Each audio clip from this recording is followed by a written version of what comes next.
Bienvenidos sean todos ustedes a un episodio más de la Cantina del Ortopedista. Hoy es viernes de carraspera, muchachos, recordándoles como siempre que nos acompañen con una bebida para que cuando me escuchen parezca yo un poco inteligente y digan, ay, no mames, este güey hasta parece que sabe de qué chingados está hablando. Entonces, como siempre, aprovecho para recordarles que nos pueden escuchar por YouTube, Apple Podcast, Spotify y también ya por fin nos dieron de alta en Google Podcast por si también nos quieren escuchar por ahí. Si aún no lo han hecho, suscríbanse al canal y activen las notificaciones para que les avise cada que subamos un nuevo episodio. Ayúdenme suscribiéndose al canal, tengo una apuesta con un cabronzuelo que dice que no alcanzo a llegar a 100 suscriptores para fin de año, entonces ayúdenme a ganarle 5,000 pesos ese güey, no sean culeros. Ay, hijo de su puta madre. Bueno, el día de hoy vamos a hablar sobre el tema de la remodelación ósea.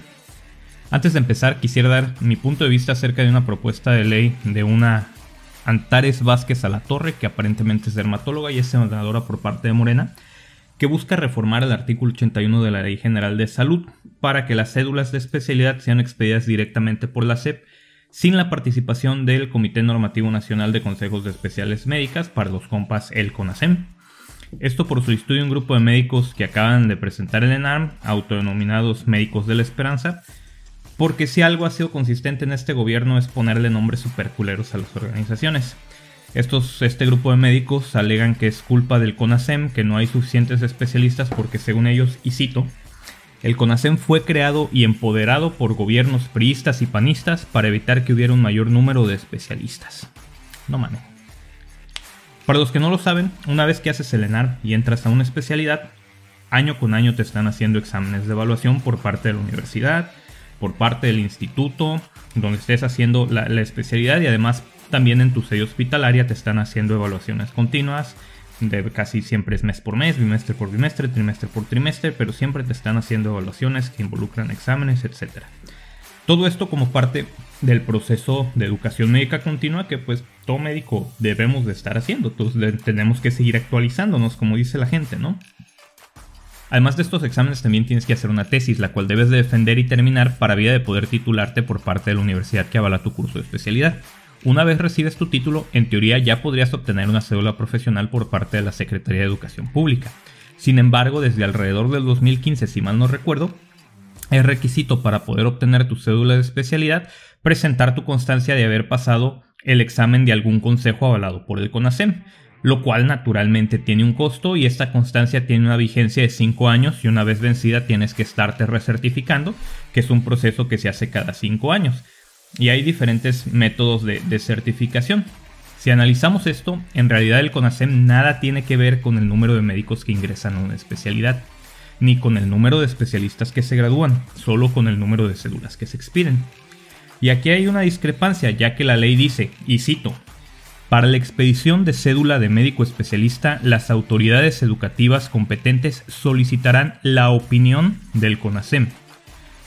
Otra vez, solicitarán la opinión del CONASEM, pero es la SEP, a través de la Dirección General de Profesiones, de la DGP, quienes ponen como requisito la constancia de certificación. El CONASEM no expide cédulas.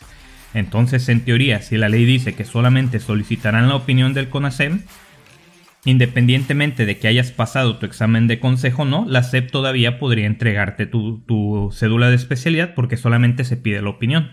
No es requisito por ley que hayas pasado el examen de certificación. Ahora, ¿está bien esta iniciativa de reforma? La verdad no tengo idea, porque sigue diciendo que el CONASEM tendrá, y cito, naturaleza de organismo auxiliar de la Administración Pública Federal a efecto de supervisar el entrenamiento, habilidades, destrezas y calificación de la pericia que se requiere para la certificación y recertificación de la misma, cosa que ya dice el artículo 181, solo que ahora le buscan agregar la frase, debiendo considerar como personas ya certificadas a las médicas y médicos que obtengan su cédula.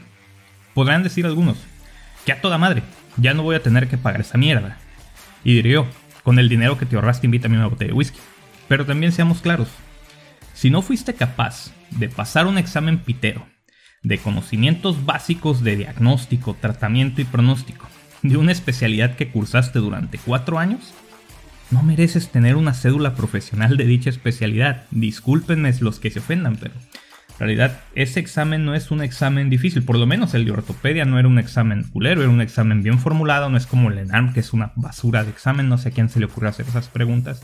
Estas eran casos clínicos, máximo 2 o 3 renglones con preguntas concisas, con opciones que solamente podía ser una respuesta verdadera y que no tenían ningún tipo de dificultad para contestarse. Entonces, no mames, en realidad el examen no es mucho problema, para que no le anden con esas mamadas. Y también queda otra pregunta en el aire entonces. ¿Seguirá vigente el proceso de recertificación? Que si bien no es perfecto, es la única garantía que tienen los pacientes de que su médico ha seguido manteniendo un proceso de educación médica continua. Porque otra vez, vuelvo a leer, debiendo considerar como personas ya certificadas a las médicas y médicos que obtengan su cédula. Entonces, en teoría, el hecho de tener una cédula de especialidad por sí mismo ya basta como certificación para decir que estás actualizado y que sabes qué chingados estás haciendo. Entonces, hay que ver, ¿es necesario recertificarse entonces? No sé, queda ese vacío ahí legal, ¿no? Algo que se tiene que arreglar. Pero bueno, senadores haciendo otra vez cosas que no aportan ningún beneficio real, en mi opinión sí. Si tú opinas diferente o eres un experto en leyes y te gustaría corregir cualquier cosa en la que supuestamente me haya equivocado, te invito a que lo escribas en un comentario, el cual ignoraré más cabrón que una interna ignorando un médico internista coqueto. Después de haber sacado este odio de mi corazón, ahora sí iniciamos con el tema, la remodelación ósea. Para ello es importante empezar por conocer la microanatomía del hueso. Recordemos que la diáfisis es un cilindro de hueso cortical denso alrededor de un núcleo de hueso esponjoso. Aprovecho para enviar un saludo a mi parce el Dr. Fortich, a quien le encantan las cosas densas y esponjosas. El hueso cortical comprende un sistema de bastones longitudinales de hueso densamente empaquetadas. Estos bastones o sistemas haversianos, que son comúnmente conocidos como las ostionas, son de distintas generaciones, ya que están siendo reformadas constantemente como parte del proceso natural de recambio óseo. El hueso está cubierto casi de forma completa por una membrana resistente que es el periósteo. Digo casi completamente, ya que el cartílago articular y la entesis, que para los de la Autónoma de Guadalajara es donde se insertan los tendones, fascias, ligamentos o cápsulas articulares, no están cubiertas por periósteo. El periósteo está compuesto por dos capas, una capa fibrosa, sumo, que es donde se anclan las fibras musculares al hueso, y una capa de cambio, que es más interna y contiene las células progenitoras de los osteoblastos y de los osteoclastos. El periósteo está sujeto al hueso gracias a una estructura llamada fibras de Sharpey, que lo mantienen sujeto casi tan fuertemente como una interna sujetándose a la promesa de que el cirujano sí iba a dejar a su esposa. Ahora analicemos con más detalle las ostionas. Estas discurren longitudinalmente en la cortical de los huesos largos. Las laminillas óseas en las ostionas están orientadas de forma helicoidal, cada una girando en sentido contrario a su vecina. Las ostionas están unidas entre sí por líneas de cemento. Cada ostiona está formada alrededor de un vaso central, cual ortopedistas alrededor de una caguama. Asimismo, existen interconexiones entre las ostionas llamadas canales de Volkmann. El esqueleto maduro funciona como un órgano. Todo el hueso se encuentra en un constante estado de recambio. Todo el tiempo hay hueso que está siendo removido y hueso nuevo que está siendo depositado. El balance entre la extracción y la deposición de hueso está determinado por las cargas biomecánicas en el esqueleto y la necesidad metabólica de movilizar o almacenar iones de calcio. Las células que extraen el hueso son los osteoclastos y las células que depositan hueso son los osteoblastos. Las células involucradas en el remodelado óseo están organizadas en conos de corte. Estos conos son los que van a dar lugar a las ostionas. La punta de la ostiona está cubierta por un grupo de osteoclastos que avanzan a través del hueso compacto. Por detrás de los osteoclastos hay un grupo de osteoblastos que rodean el capilar central. Conforme avanza la punta de los osteoclastos, el grupo de osteoblastos que le siguen va depositando cilindros concéntricos de laminillas óseas. Esto se conoce como proceso de remodelación. Después de una fractura, y una vez que ha cesado todo el movimiento interfragmentario, se desencadena el proceso de remodelación del tejido óseo provisional en hueso cortical laminar. Inmediatamente ocurre la fractura, inicia el proceso de consolidación. Este proceso puede darse de forma directa o de forma indirecta. La consolidación indirecta, que es la que ocurre con formación de un callo óseo, ocurre cuando una fractura no es tratada, o también con cualquier método de tratamiento que otorgue una estabilidad relativa, que no es cuando el internista alcanza a llegar al final de la quincena sin deudas, sino cuando existe cierto grado de movimiento entre los fragmentos. Algunos métodos de tratamiento que resultan en estabilidad relativa son tratamientos no quirúrgicos, como yesos, férulas, ortesis, tracciones, tratamientos funcionales, aunque también pueden ser algunos tratamientos quirúrgicos, como lo es el enclavado endomedular, las placas puente, la fijación externa.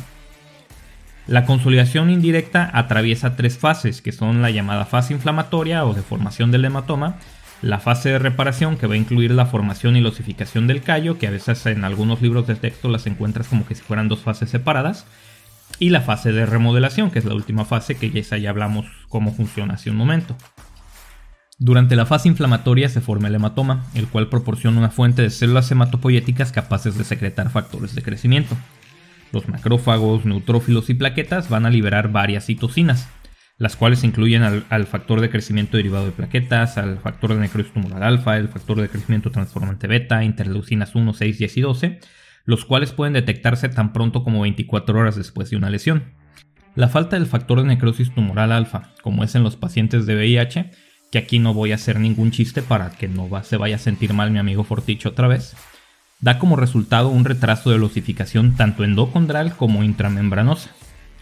Después de que se liberan estos factores de crecimiento, los fibroblastos y las células mesenquimales migran al sitio de la fractura y se forma tejido de granulación alrededor de los extremos de la fractura.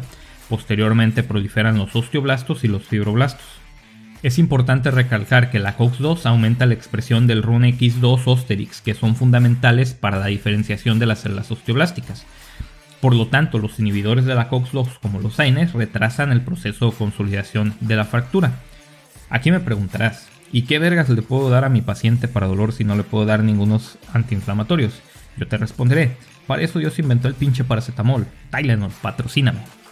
La fase de reparación inicia alrededor de 2 semanas después de la fractura. La tensión de oxígeno en diferentes regiones del foco de fractura es uno de los factores determinantes de la diferenciación tisular que se produce. En la zona periférica, junto al periósteo, la elevada tensión de oxígeno permite la formación directa de hueso por osificación endomembranosa, formándose el llamado callo duro, con colágeno tipo 1 y osteoblastos. ¿Saben qué otra cosa está dura? La situación económica del país. En la zona central existe hipoxia y consecuentemente se forma un armazón de tejido cartilaginoso que es el callo blando, con colágeno de tipo 2 y condroblastos en proliferación. El callo blando a continuación se osifica por un proceso de osificación endocondral. Durante el proceso de remodelación, el hueso inicialmente formado, tanto en el callo blando como en el callo duro, es hueso inmaduro o fibrilar. Este tipo de hueso es el que forma los huesos fetales, y en el adulto únicamente puede encontrarse precisamente en el callo de fractura.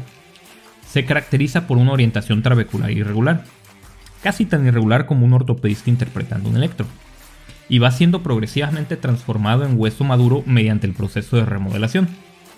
En el hueso maduro, a diferencia del hueso fibrilar, las trabéculas se orientan en función de los requerimientos mecánicos siguiendo la llamada ley de Wolff, que dicta que la forma y estructura de los huesos en crecimiento y de los adultos dependen del estrés y la tensión a la que están sometidos.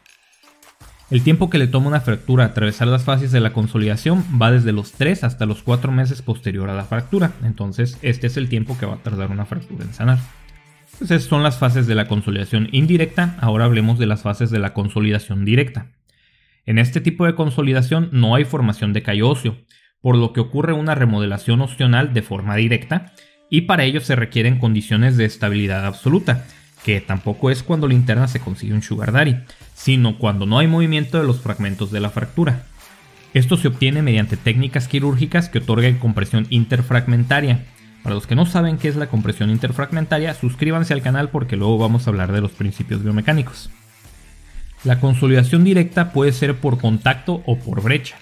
En la consolidación por contacto, las ostionas atravesarán directamente el sitio de la fractura, y en estas debe de haber un contacto absoluto entre los fragmentos del hueso. La consolidación de brechas ocurre cuando hay un espacio entre los fragmentos óseos menor a 0.5 milímetros. En este caso, el espacio será atravesado primero por un capilar, alrededor del cual se depositarán laminillas de hueso, lo cual llenará el espacio para que los conos de corte puedan atravesar el sitio de fractura. Es como cuando el internista quiere comprar su botella de whisky, pero le faltan 5 pesitos para completar y el del Oxxo no le quiere fiar. Primero tiene que llegar su compa el ortopedista y prestarle dinero para que se puedan poner ebrios juntos. La consolidación directa es importante en el tratamiento de las fracturas articulares para reducir el riesgo de artrosis postraumática y en el tratamiento de las pseudoartrosis hipertróficas. Si tú no sabes qué diablos son las pseudoartrosis hipertróficas, suscríbete al canal para que te avise cuando subamos ese capítulo. Hay factores que nos ayudan a promover la consolidación o que hacen que la consolidación sea más rápida. Factores hormonales, por ejemplo la hormona del crecimiento, que aprovecho para mandar un saludo a mi amigo el Dr. Lares, que le faltó hormona del crecimiento. La insulina, las hormonas tiroideas, la calcitonina, los esteroides anabolizantes. Aprovecho para mandar un saludo otra vez al Dr. Lares, que le sobraron los malditos esteroides anabolizantes. Las vitaminas como la vitamina A y la vitamina D, factores de crecimiento como las interleucinas 1 y las 6, la proteína morfogénica del hueso, el factor de crecimiento transformante beta, factor de crecimiento de fibroblastos, factor de crecimiento similar a la insulina, factor de crecimiento derivados de plaquetas, etcétera, etcétera. También los hay factores físicos como el ejercicio y la carga controlado, los campos electromagnéticos y los ultrasonidos de baja frecuencia, y también otros más como el oxígeno hiperbárico. Todos estos son factores que promueven la consolidación. Asimismo, también hay factores que dificultan la consolidación. Por ejemplo, las alteraciones endócrinas como la diabetes, el déficit de hormona del crecimiento, tratamientos con corticoides, la malnutrición como en pacientes a los que se les hizo un bypass gástrico, perturbación del hematoma de la fractura, tratamientos con indometacina, AINES, corticoides. Factores físicos como la distracción, la compresión o el cizallamiento excesivos en el foco de la fractura, la interposición de partes blandas en el foco de la fractura, la radioterapia, una desperiostización excesiva durante una cirugía. Factores también como la hipoxia local, la reducción de la vascularización, la lesión de partes blandas, la anemia o el consumo del tabaco. Ahora, los puntos para llevar a casa del tema del día de hoy es 1. Que todas las fracturas pueden consolidar con, sin y a pesar del tratamiento que les hagamos. Todas, porque es un proceso natural del cuerpo. 2. La finalidad del tratamiento quirúrgico es que la fractura consolide en la posición que nosotros esperamos y no como Dios le dé a entender. 3. En todas las fracturas articulares se debe de buscar una consolidación primaria o directa. Y 4. Que existen factores que pueden hacer que el proceso de consolidación ósea se vea retardado en tiempo y que debemos de tener en cuenta al momento de evaluar a nuestros pacientes. Esto es todo por el episodio de hoy. Te agradezco que te hayas quedado hasta el final de esta transmisión. Si aún no lo has hecho, te invito a que te suscribas al canal de YouTube o que nos sigas en Spotify, Apple Podcast y Google Podcast. Asimismo, si nos ves por YouTube, me ayudarías mucho dándole un like al video y compartiéndolo en tus redes sociales para aumentar nuestra presencia en línea. Si nos escuchas en una plataforma de podcast, te agradecería calificaras el programa con 5 estrellitas. Yo soy el Dr. Joel Galindo y esto fue La Cantina del Ortopedista. Me despido de ustedes recomendándoles como siempre que se porten mal y que lo hagan bien. Hasta la próxima.